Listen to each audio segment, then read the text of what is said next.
The Silver Screen City.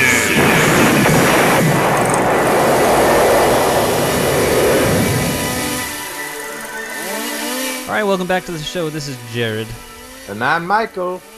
And I'm Ian. Yay, Ian's back. Hey, Hello.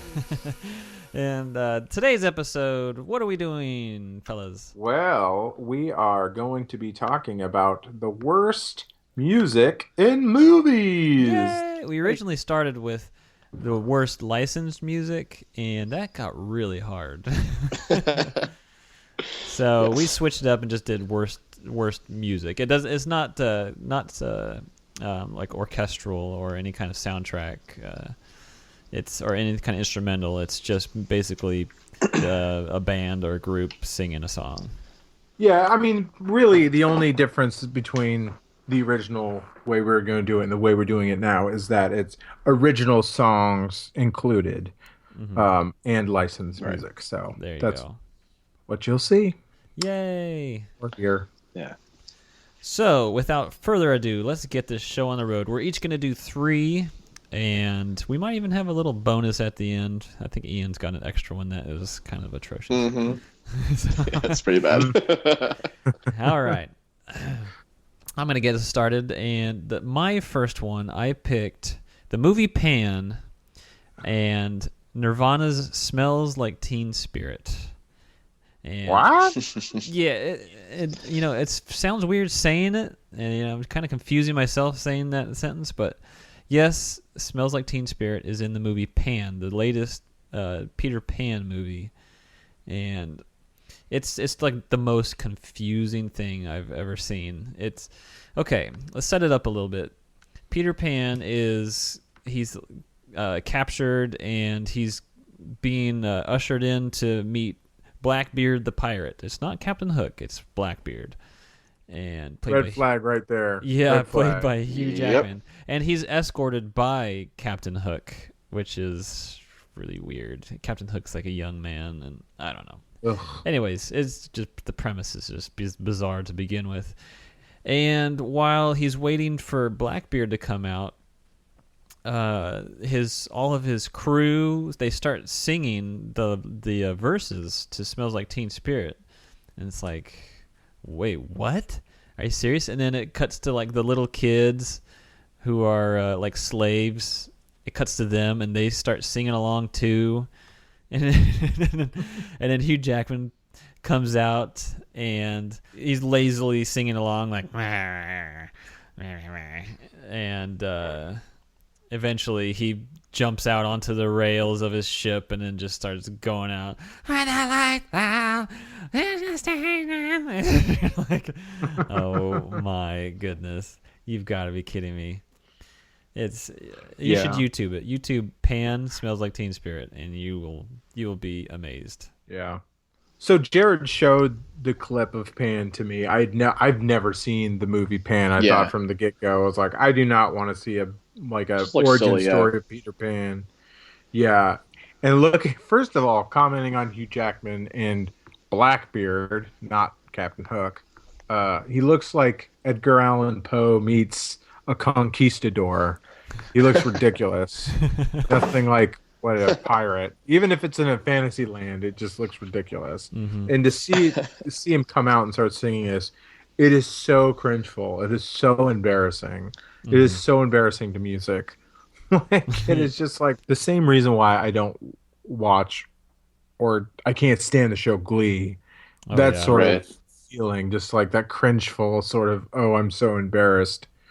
This unsolicited hits being sung by not the band drive me insane. I hate cover songs unless they add something completely new and change it like to something that can be somewhat better. Maybe I hate cover songs. I hate hearing something I'm familiar with sung by someone with a completely different voice, and it just irritates me. No, Glee is seriously like the pumpkin spice latte version of Moulin Rouge. Well, now that you mentioned Moulin Rouge, that one was going to be on my list too for Smells Like Teen Spirit, because they had their own version of it. Yes, That one, which is really ridiculous. That one was like, but I mean, I watched the clip of it. I don't think I've ever seen Moulin Rouge. I just refused to watch it. It looks so stupid. Anyways, it reminded me. It's like them trying to pull off like Sgt. Pepper's or like the Magical Mystery Tour or something from the Beatles, where everything's just such so trippy, and for some reason it just seemed weird for Smells Like Teen Spirit. Like all these weird images and everything's like fast forwarded. I don't know. It fits to me. It fits in with the movie Moulin Rouge in the sense that the rest of the movie is kind of insane, and I mean, but I've always thought that movie was super overrated. Yeah, I guess taken out of context, it seemed really weird to see Nirvana. Yeah, I think it was more out of place and just like cringeful because it was like, is this serious or is this not serious in the movie Pan? Yeah. And a close second, I forgot. Also in Pan, they I think it's the same pirates. They start singing Blitzkrieg Bop. Oh man! I mean, it just. Hey ho, let's go! We're pirates. Yeah, it's whoever thought of that. They should be fired. That was the dumbest idea. All right, so that's mine. Oh man. Sounds good. Next up is Ian. What you got? All right, so this selection is probably too easy, but this song is bad anyway, regardless of whether or not it's placed in a movie. But the movie Shrek, using the song All Star by Smash Mouth, just the whole like the thing, like that song was bad anyway, and it was on the radio constantly, like for the few weeks leading up to the movie, and then this movie comes out, and I'm like, I already know all the words against my will, and now it's like in this movie, and I can't, like, the thing is, Shrek was a decent movie, but my opinion of it is lowered because of the inclusion of that song, to me feeling like it was over and over again. Maybe I'm just looking back on it just with derision or something, but I was just like, this song, man, like. And it's actually so cheesy. I was the other day on Spotify, and I was there was this list that has it's called Cheesy Hits. It was made by Spotify. It is the first song that is listed. It's listed before Macarena. It's listed before Who Let the Dogs Out. Wow. Like, it's the number one song they put on there. So, yeah. I don't know if you've heard it yet, Ian. I showed it to Michael earlier, but you need to look this up. It might be in a more enjoyable version of the song. Okay. It is just YouTube Smash Mouth All Star Off Tempo. Whoa. And what someone did was they took each individual instrument and they put it at different. I don't think they're necessarily different tempos. They just put them at different. They delay some of them. So the guitar will start playing like the chorus while he's still singing the verse, and then he'll start singing the verse, and the drums are nowhere near the rhythm, and it's just like it's so ridiculous. But okay, that could be kind of entertaining, actually. It's so bad that it hurts your brain after a while, but it's actually kind of funny. Oh my gosh! Yeah. Man. So, that improve it. Yeah. That song is like, I feel like it is because it just starts so annoyingly. It's so quick how quickly you can be annoyed by that and be like, the pain starts. Yeah, exactly. Yeah. It's just like the pain is instant. You're just like, oh. Stop! I can't breathe. Did you ever see that episode of South Park where I think it was Kyle, or maybe it was Stan? He starts to think that everyone's music sounds like poop. Yeah. Oh yeah. It's incredible. That's kind of like what it is. It's like you hear it and it's like.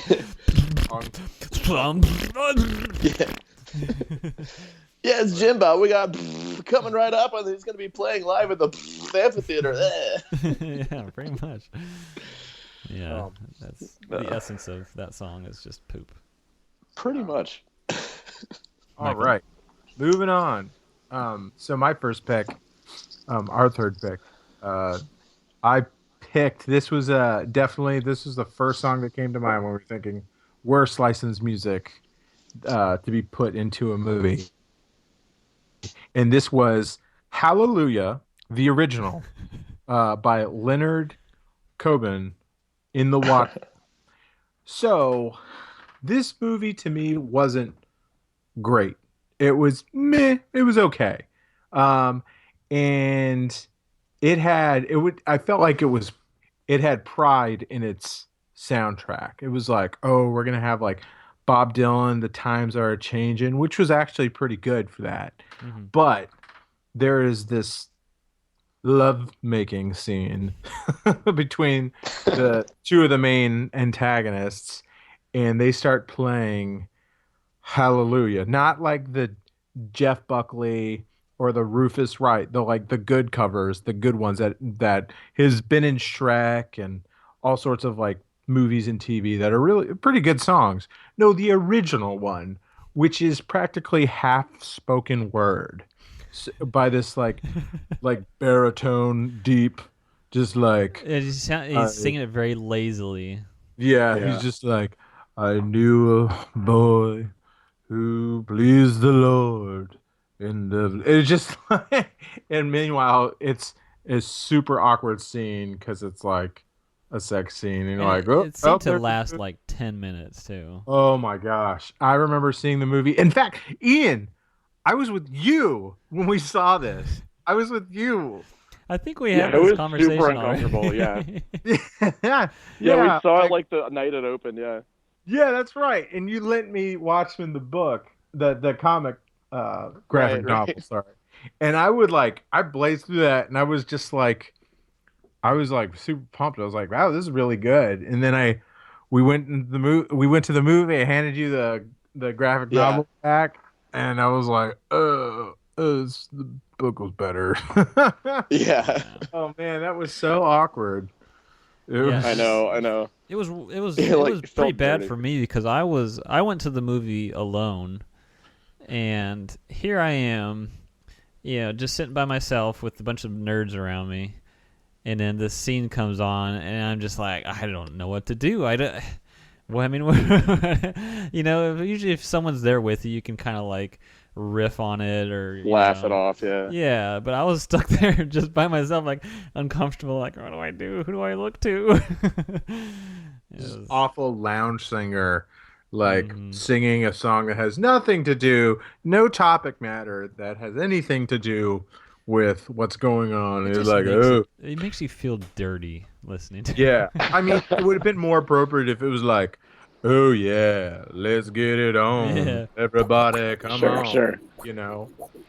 Like Barry White. I mean, come on. Like anything. Yeah, or maybe some Smells Like Teen Spirit or something, Yeah, some Smash Mouth, Somebody.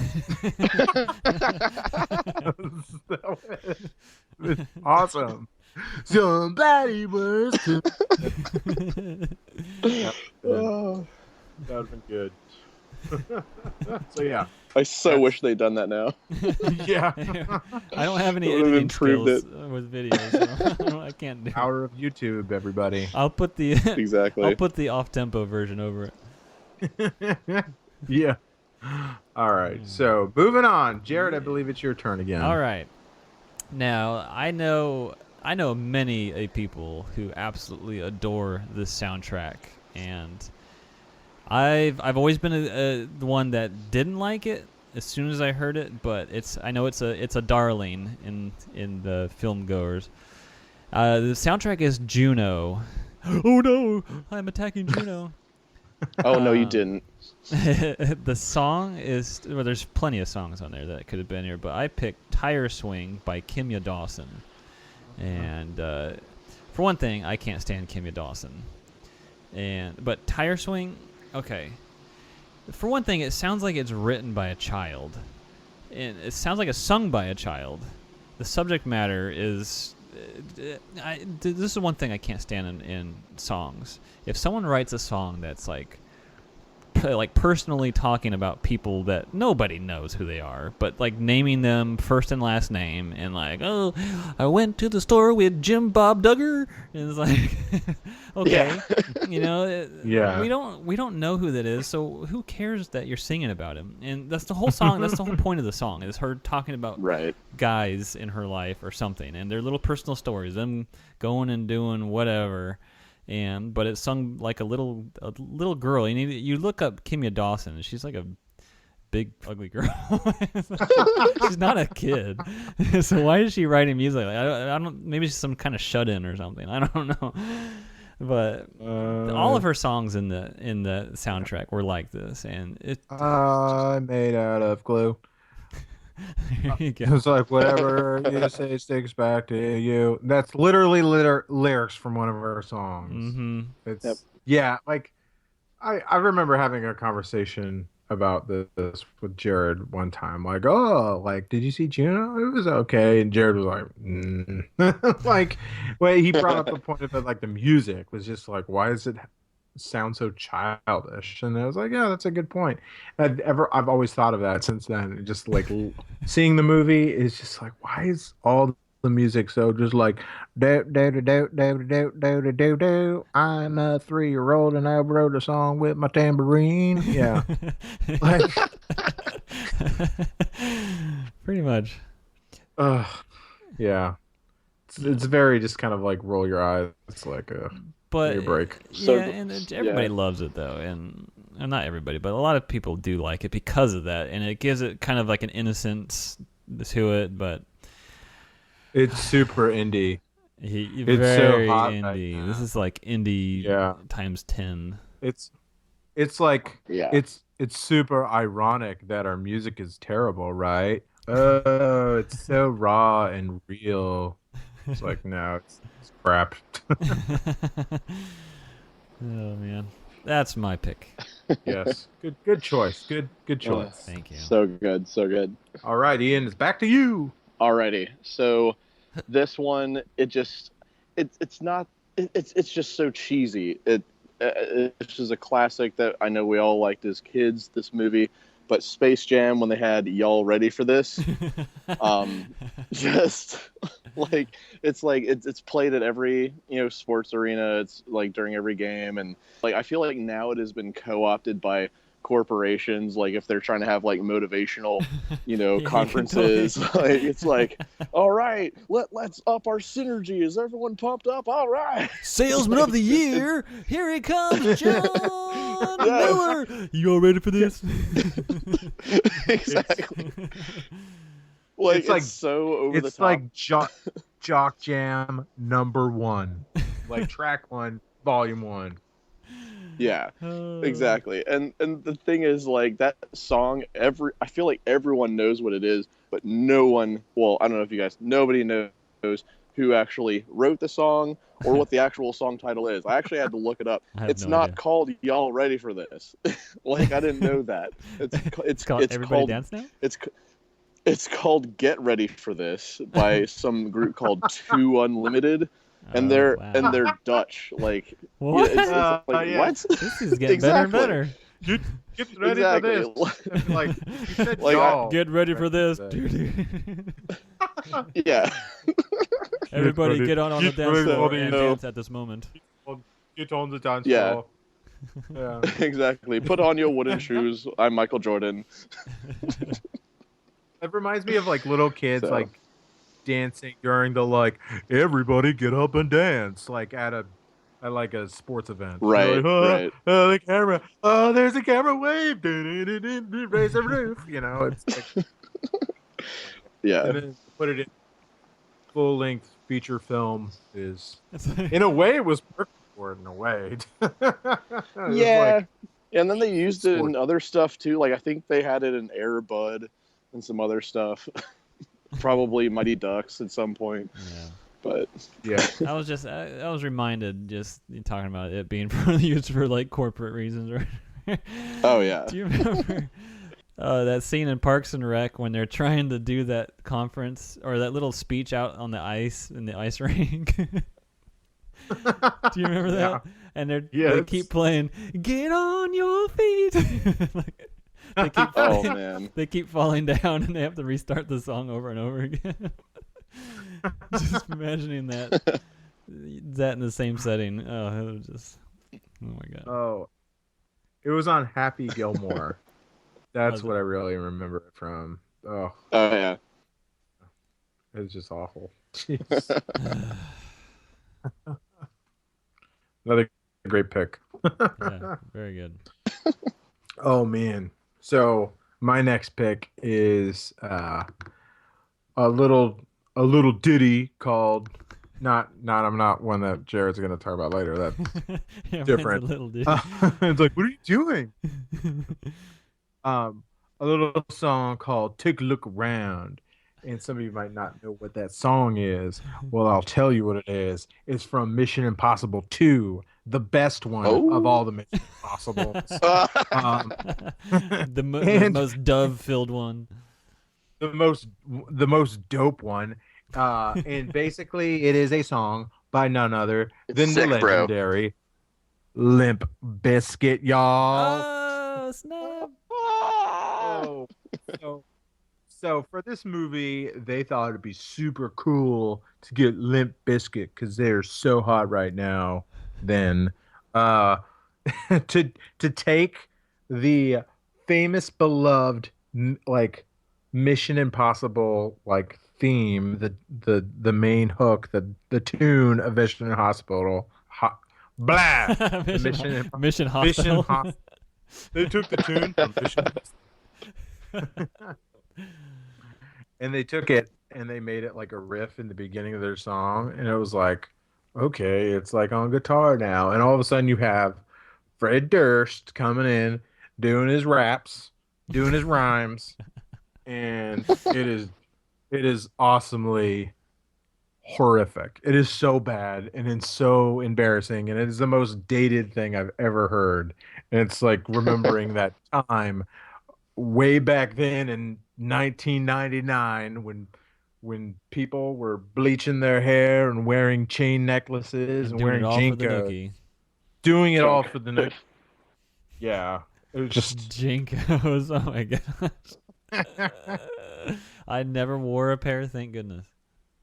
No. Oh man, that was an awful year. That I felt like the only thing to listen to was like Britney Spears or Korn or NSYNC or Limp Bizkit. It was an awful time for music. Mm-hmm. Anyway, it was great. But it was great music for change. It was great music for fixing the string in your yo-yo. Yeah, it was great music if you lived in Spotsylvania County, Virginia. Oh, yes, yeah, yes, that was very popular back home. But anyway, yeah. So I mean, it was just to top off, like it was actually a perfect match for the movie because the movie is so terrible that it would only make sense that its main hit from the movie was Limp Bizkit. Yep. It was just perfect, you know. That's a good one. Yeah. And that's my rant on that. Okay. All right. My final pick is the Godzilla remake in the 90s. Was it like 98 or something? The song by P. Diddy and Jimmy Page. 2000. Come With Me. Was it 2000?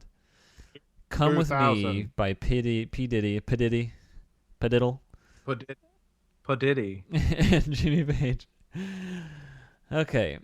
1998. I was kidding. It was 98. Okay. There was a Godzilla 2000 though. Okay. For the record. That's true. I have a confession to make. I actually owned this soundtrack. Oh. And back in the day, this was kind of my jam. Come With Me, because I was huge. I was a huge Led Zeppelin fan. So Kashmir, that was probably one of my favorite Led Zeppelin songs. And to hear it kind of updated, I was like, yeah, I would just kind of like tune out when P Diddy would come on, but I love the guitar in the song anyways. But my goodness, did it turn into something horrible? Like, I remember P Diddy going on Saturday Night Live with Jimmy Page and playing this, and right then I was like, all right, this isn't really fun anymore. The allure is gone now that I've seen what is actually going on. And you got poor old Jimmy Page is like a rock legend, and it seems so humiliating for him to be up there with P Diddy. So in retrospect, I don't know why I loved it so much, but my goodness, it's just awful, and coupled with an equally awful movie. It's so funny you mentioned that you own the soundtrack, because I also own the soundtrack. I owned it, and I liked that song at the time too. But I really liked how it had that Green Day song. Oh, I don't even remember the name of it, but the one that's like, Janet. Janet. Yeah, that's was it Brain Stew? Janet. Like yeah. I loved that song because it had Godzilla growling in the middle of it. In the middle of the song. Nice. Yeah. That Green Day song is it's a ripoff. I don't know if it's a ripoff. I think they might have gotten permission or something, but from Chicago's song 25 or 6-4. So yeah, now we got that out in the open. Me and Mike own this album, and yeah. What you gonna do about it? You can't take it back now. Hey, I'll admit it. I had the Batman and Robin soundtrack too. Okay. Oh, I had the Batman Forever soundtrack. Wait, was it Forever the one that had "Kiss from a Rose"? Yes. Okay, I had that. That actually at the time was a pretty good soundtrack. Yeah, I used to like the U2 song. Na-na-na, hold me, kill me, kiss me, kill. Yeah, that was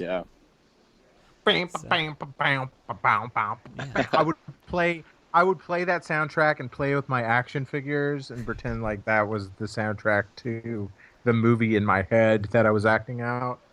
So mine was always a somber love song. That's how I play with my toys. So I always did "Kiss from a Rose." G.I. Joe's. Yeah, my G.I. Joe's like, yeah. I don't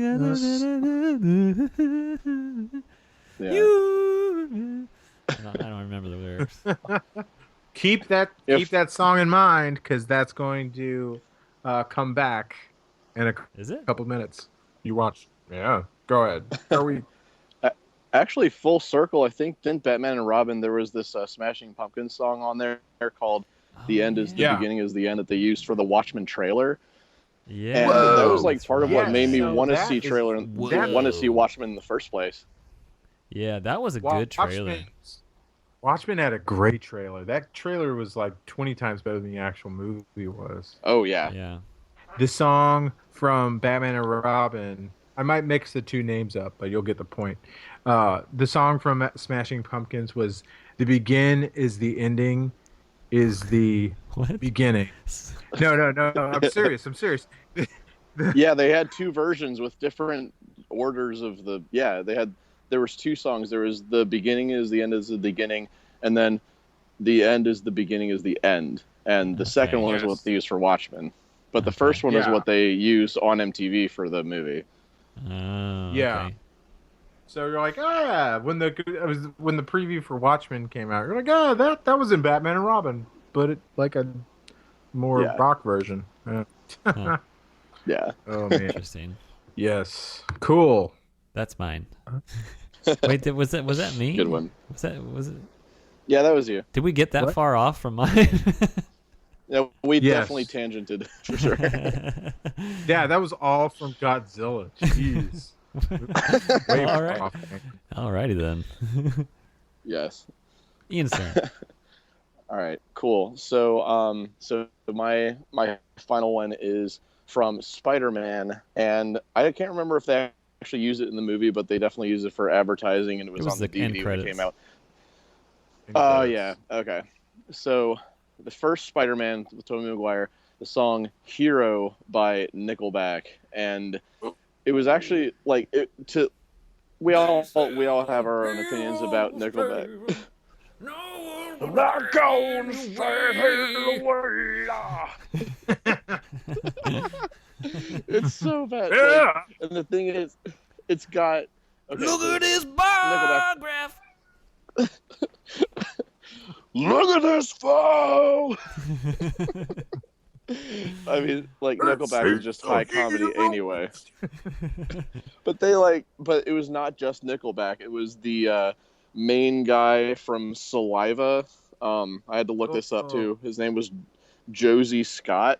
So you had two gravelly voice guys doing this song, like I hadn't heard of Nickelback before this song came out, actually. And then this came out, and I was like, who the crap are these guys? Like, this is so bad. And then, like, they just took off and, I won't say ruined all of music, but I'll put it this way. For the first maybe 5 years of the 2000s, every time Nickelback came on the radio, I was like, F Nickelback, and, like, switched it as soon as I could, because they were everywhere, and I couldn't stand it. And, like, it kind of affected my opinion of Spider-Man a little bit, I won't lie. I have a confession to make. I own 3 Nickelback albums. Oh. I'm kidding. I don't. Okay. I wanted to see if that would affect your friendship with me. The answer is yes.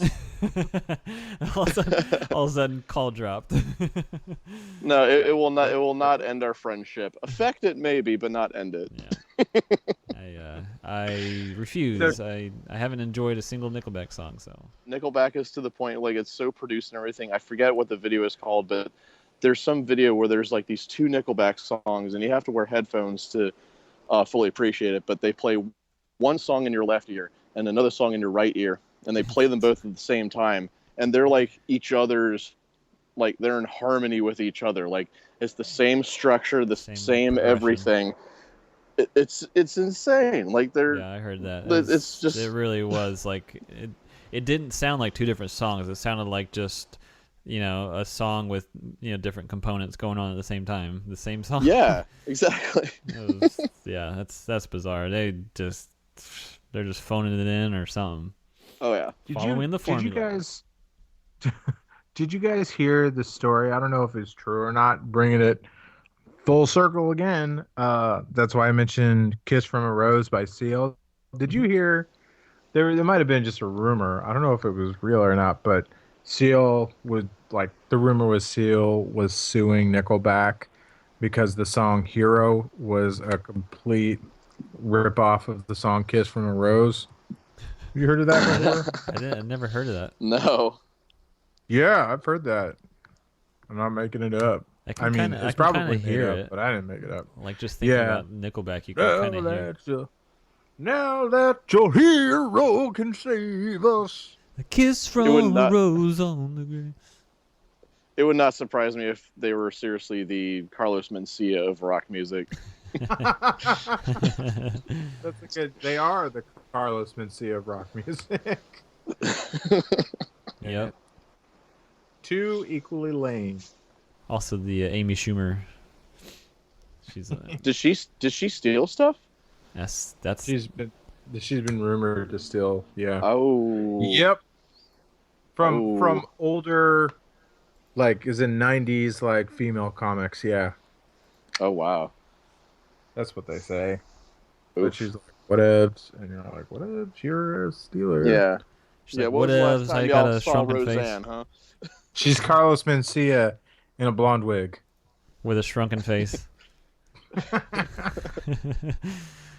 Cool. This is the worst part about doing an episode like this is now I have so many bad songs stuck in my head. Oh yeah. Oh yeah. I'm gonna go to sleep with "Somebody Was Dead." That's still going strong. Oh in my no. head. And the bad thing, the worst thing is, like, to cure yourself of having a song to play over and over again, you have to actually listen to it all the way through until it ends. That's the only cure. Oh, that's the worst. That's like guys. You burned yourself. Now the only way to make it hurt less is stick your hand in the fire. I don't think so. Yeah, and the P Diddy one is like 8 minutes long. Oh man. Well, to top it off, my last one is Will Smith, so that's not going to make it any easier. Yeah, so I picked for my last pick, I picked Wild Wild West by Will Smith from the movie Wild Wild West. Which nobody saw, so. Which nobody saw, so you probably forgot about the song. But just the fact that it was like, ugh, Will Smith doing this again? Yep. Like, someone must have had like a come to Jesus moment with him in the sense of like, dude, just because you star in a movie doesn't mean you have to sing a song about it. Yeah, you don't have to have the same song title as the movie title and just say the title of the movie over and over in your song. We get it. You're in the movie. The Wild Wild West. The Wild Wild West. Here come the man in black. Yeah, I mean, he does that too much. Like when he did Pursuit of Happiness, when he was like, "Well, I was homeless with my son, and we were on the street trying to get some food." Like, is that how he sang it? There was pretty sure that's exactly how it he tried the country route. Well, I was on the street with my son trying to get some food. But if you haven't heard the song Wild Wild West, let me just give you an example. It's Wild Wild West. Mm-hmm. Wild Wild West. Over and over. Over and over with Will Smith doing his dropping the beats and his spitting them fat rhymes. Spitting rhymes right over the song. Yeah, it's pretty embarrassing. So, oh man, you notice there was a strong theme here of '90s movies, especially late '90s movies. Well, like before that, were there even like movies that didn't have like musical scores? Really, like were there movies that besides the musical, like did that happen? Yeah, I mean you had. I did just off the top of my head, like Back to the Future. You know, you had Huey Lewis doing all that, and it just wasn't as notably distasteful. And maybe it's just the fact that our age at the time, you know, we're very cynical and we hated the music at the time. So to hear it in these movies made it even worse. I don't know. But we were too young in the '90s to be cynical, I feel like. Yes, we were. Yes, yeah, we were too young. It seems like the licensed music has gotten significantly better when it's used in films. I think of like maybe like Wes Anderson and his usage, and David Fincher's kind of a master at licensed music usage as well. And I don't know, it just seemed like no one really used it artistically. It was just like, let's just we need something energetic. All right, let's get this guy to sing something energetic and some kind of montage theme or something. I don't know. Sometimes it seems like the director just plays his favorite band all over his movies. Like Martin Scorsese just is like, Rolling Stones again. I love those guys. Hey, Mick, can you throw us the rights to have Gimme Shelter on my new movie again? Sure. And they're like, okay. Just as long as you help me with my next live documentary. Oh yeah, we're so cool. We love each other. Yeah, it's just. Yeah. I love your Martin Scorsese voice. It's like like it sounds like a little Jewish guy. Oh, I'm Martin Scorsese. Well.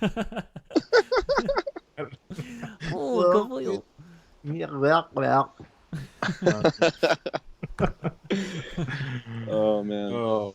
We're laughing at this. It must mean it's too late. Yes. Man. This all will be cut, right?